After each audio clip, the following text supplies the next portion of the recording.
Hi, I am Tony Russo, and this is In Case You Missed It from Kates-Boylston for the week ending Friday, June 6th, 2025.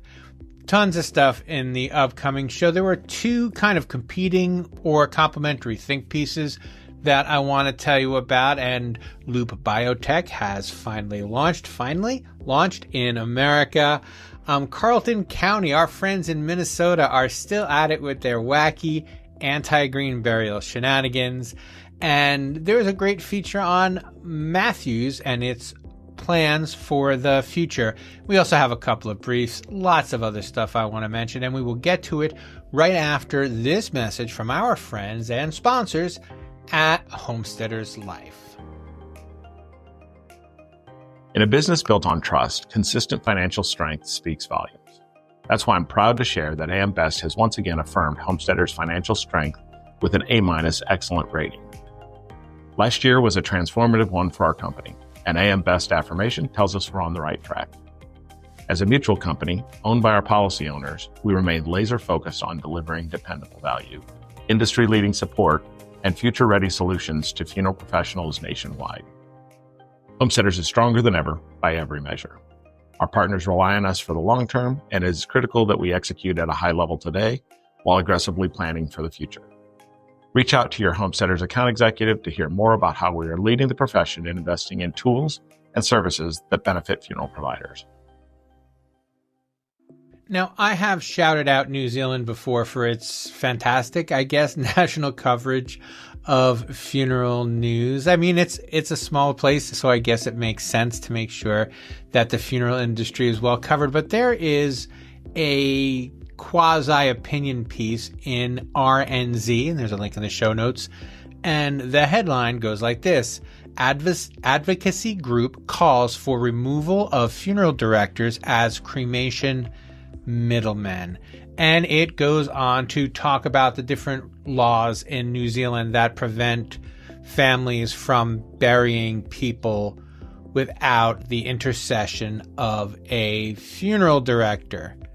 Now, there are lots of good and bad reasons to think of this as, something that affects the U.S., but honestly, in lots of states, I've written about lots of these companies. There are direct companies, direct cremation companies, direct aquamation companies that start with no funeral director, not needed in many states if you're just going to take the body to the crematory and then send the remains back to the families. But what kind of rang my bell was this notion of middlemen, or the word middlemen, because that is, I think, a real danger for many of the people who are in funeral service now and people who are coming into funeral service. This notion that funeral directors are an imposed fee on death that families have to pay if they want to get their loved one back. It's not true, but it's increasingly a perception, and that is the real challenge. And the reason it's a real challenge is because a lot of the way that funeral service is and probably should be going could easily reduce funeral directors to middlemen. And that's why I want to talk about this second think piece that I read. Actually, it was actually an article. It was put together with, A, B, 1, 2, all that. It's very, very interesting, good, well-written story. It was in the Funeral Director Daily, and it was written by Tiffany O'Hill. I shared it on LinkedIn as well, but you can see it on link in the show notes to the article. And she is a new funeral director, recently graduated from Dade County, and a lot of the beginning of the article, and this isn't a criticism, just I know that people don't always like to read the whole thing, so if you're not going to read the whole thing, start closer to the bottom. The top part of the article kind of sets up what are the problems. There's a staffing shortage. There is a problem with conflicting regulations. These are the things that I think many, if not most, funeral directors know. But she talks a little bit about the barriers to entry and how that can kind of tie up possible workers, and also what happens because of these shortages. Now, one thing that she mentions that she'd like to see an increase of, and again, I don't disagree with her, but this is where it gets complex. She would like to see more states adopt transportation people who can go and make the removals. And there are a lot of opportunities to reduce the barriers to entry for people who don't want to learn to embalm and maybe don't want to be funeral directors, but that are happy to serve the families of the dead in other ways. And that will be something of a solution in places where it's a problem. But in places where it's a problem, it's already often being adapted. She pointed out Minnesota. I think I reported on Iowa was considering a similar law. And this is the other problem, right? Each county sometimes has different rules about who can do what in terms of final preparations of a human being. So those problem number one, looming, but the solutions do come with a price, and the price is this kind of middleman mentality, this kind of thing like, what's the cheapest way we can get this done? And then funeral directors who are also looking for the least expensive way to get it done with families end up being more like the facilitators of their own demise. How do we do this cheaply? Well, the cheapest way is to not have professional funeral directors, and nobody wants that. But I think that, and I think she lays out very well in the story, the problems, and one of the solutions that I've been kind of advocating here and things that we've talked about in the past is the service part has to come first and more, and the removal part has to start to recede. And a lot of these anti-protectionist laws, anti-competition or protectionist laws in states are the things that will be the undoing of funeral service. If I can, again, I know it makes them antsy, but my friends in Indiana just, bet the entire industry that you should have to be a funeral director to even mention how a funeral should go. And so that kind of leaning hard into forcing people to use your services, it's not just counterproductive, it's a bad look. It looks like you don't know how to provide the service, so you're making people do it. And I mean, I'm from New Jersey, and they just, finally made it so that a funeral director doesn't have to be an embalmer. And this is going to open things up to a lot of, but it is to lower pay people. And that's how the race to the bottom starts. I'm not saying that funeral directors shouldn't not have to get embalming licenses, but it is a really complex situation. I think if you are a funeral home owner and you do funerals 5 to 7 days a week, I think you're probably in good shape. What the transportation issue and this we can't find any help issue, I think is increasingly affecting people who are backing away from the day-to-day work of caring for the dead and more interested in the business of caring for the dead. And as you get farther removed, as you need to pay more people to do more things so you don't have to, you're going to either have to trade profit or quality or face the kind of regulations that they're complaining about in New Zealand. So anyway, it's a conversation I'd love to continue to have. I would absolutely like to have some feedback on this. So both articles are linked in the show notes, and reach out to me. At the end, I'll have my phone number. You can leave me a message, or you can send me an email, and we'll hash this out. But it was I'm excited for Tiffany Hill's story, because I think it was in Funeral Director Daily, so that's a pretty well read funeral blog, and I think it should be starting a conversation. Whether it does or not, I guess we'll have to see. But it's certainly worth a look, because she takes apart the problems very clearly and proposes some tentative solutions that come with their own implications. So, link in the show notes. And great job, Tiffany. It's a great story. Which brings me to sunny point number 2, as Dean Keaton might say. I had a great conversation this week with Mel Bennett.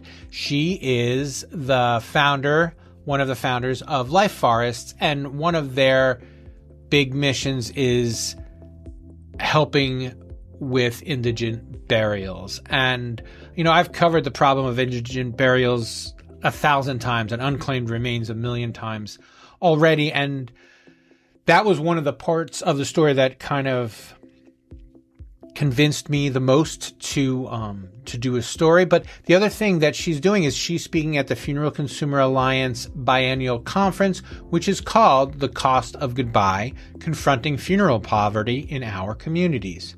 Now, I've spoken with the Funeral Consumer Alliance a couple of times, both when I was covering the funeral rule, and also for something that didn't end up becoming a story. But one of their main objectives, if you answer the phone at the Funeral Consumer Alliance, the odds are fantastic that the person on the other end of the line is going to be someone who doesn't have enough money to bury a loved one and is totally lost about what to do about it.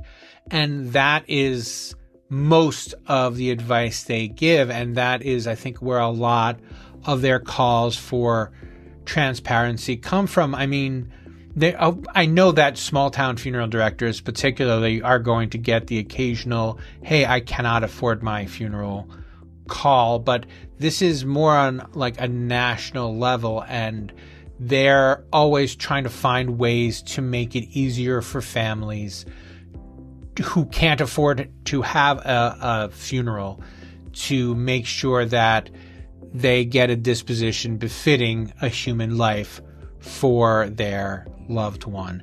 And matching that up against this kind of how can funeral homes and funeral service in general find ways to reduce costs enough to stay afloat and also to not make funerals prohibitively expensive for families. So these are two kind of tensions, and I don't know if they need to be. So if you're in North Carolina, I would absolutely recommend checking out this conference. There's a bunch of stuff going on. Mel Bennett isn't the only talker. Mel Bennett isn't the only speaker, but there are lots of interesting things going on. I'll put a link to the itinerary in the show notes in case it's something you're interested in visiting. A little more green burial news. We've gone from forests to, I guess, another forest in Maine. The first mushroom casket in the U.S. was interred recently, and the company that built that casket, Loop Biotech, opened its U.S. operations officially on June 5th, today as I record this, which was World Environment Day. Now, they're working with Titan Caskets, and it's an interesting proposition. It's kind of like a middle ground between, I guess, shrouded and casketed in air quotes burial. There's a beautiful story. I don't want to undermine it with my usual flippancy. But the gentleman who was buried in the casket, in the mushroom casket, had kind of envisioned this kind of interment. So I'm happy for him, and I'm happy at this idea of generally, literally every option, every time. One of the things that I think would benefit funeral service, going back to kind of my beginning rant, is this notion of just breaking things open. And I know that it is a lot, but I don't know if there is a way to turn the internet off. You know, people increasingly are going online to find everything. And, you know, with the rise of AI, they're not even checking your website anymore. What can I do? What kind of funerals can I have? And then AI tells them every kind of funeral they can have. And then when they call you, you can only say yes or no. And knowing that these are here and knowing that they're available, it's another option for people who want to have this kind of burial. And, you know, there's going to be the same complaints or the same observations. I don't even want to say complaints as there are with, you know, terramation. Well, how green is it to fly someone to be terramated? How green is it to fly a casket from the Netherlands to the U.S. or, you know, to eventually, I guess, open a facility here? That isn't the point. The point is that, especially as we start to lose more and more of the boomers, people want their funerals, if they have the means, to be noteworthy. The Oh Just Anything folks are the Oh Just Anything folks, but for people who have thought about and planned for their own death, I think increasingly you're going to see people wanting to send a message. Their final message is they want people to walk away from their funeral the way they wanted them to walk away from their wedding. And this is just another tool available to funeral directors to accommodate those kinds of requests. So there's a link to the story in the show notes, and I promise I'll have more on Loop Biotech before too long. If I can pretend for a moment that I really am the center of the world, I'm beginning to think that my friends at Carleton County, Minnesota, are just trying to see how high they can get my blood pressure at this point. For those of you who have missed this rant before, I've done it 1,000 times, but there's a place in Minnesota that doesn't want a conservation cemetery. And unfortunately, the land that it was on was zoned for a conservation cemetery. And since they couldn't, you know, legally prevent this person from opening a business, they went to the state and they found some idiot congressman to say that, you know, we have to make sure that wolves won't dig up the bodies. We need a 2-year study on whether human bodies decaying is an environmental risk to the wilderness of Minnesota. And that 2 years has come to an end. So now they're trying to make a new law. The county, having lost the protection of the state, and really shame on you, Minnesota, for even letting that be a law in your state for 2 years.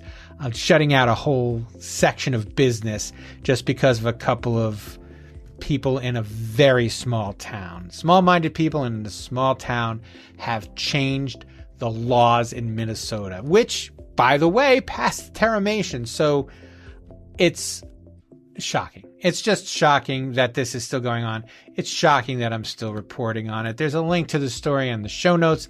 And of course, I'll have a link to all of my reporting for the last 3 years on this issue.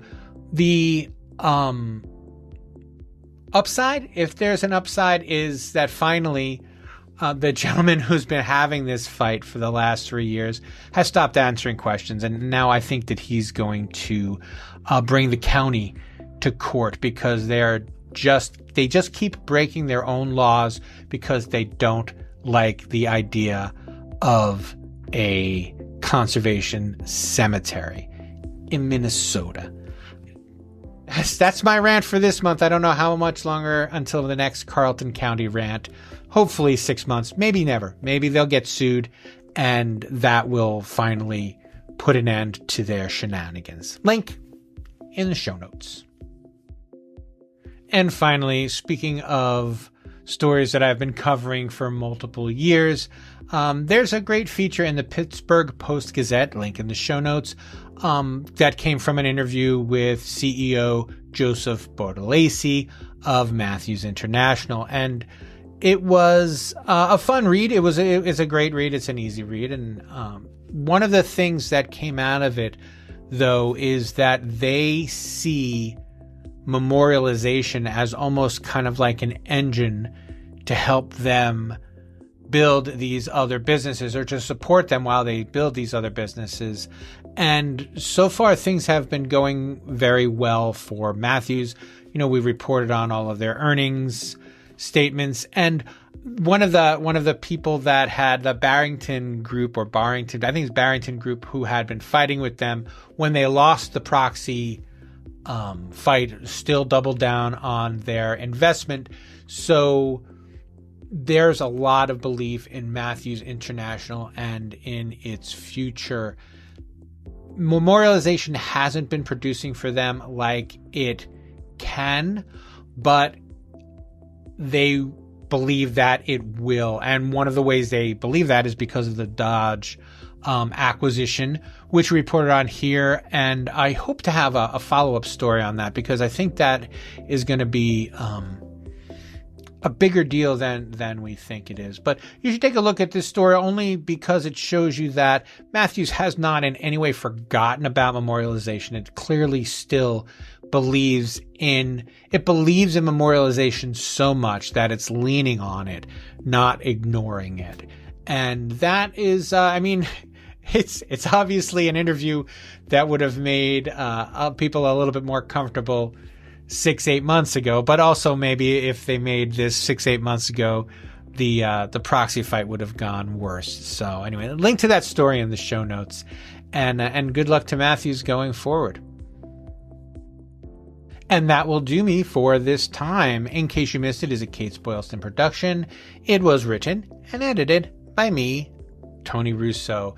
Please reach out to me with any questions, concerns, or suggestions that you have.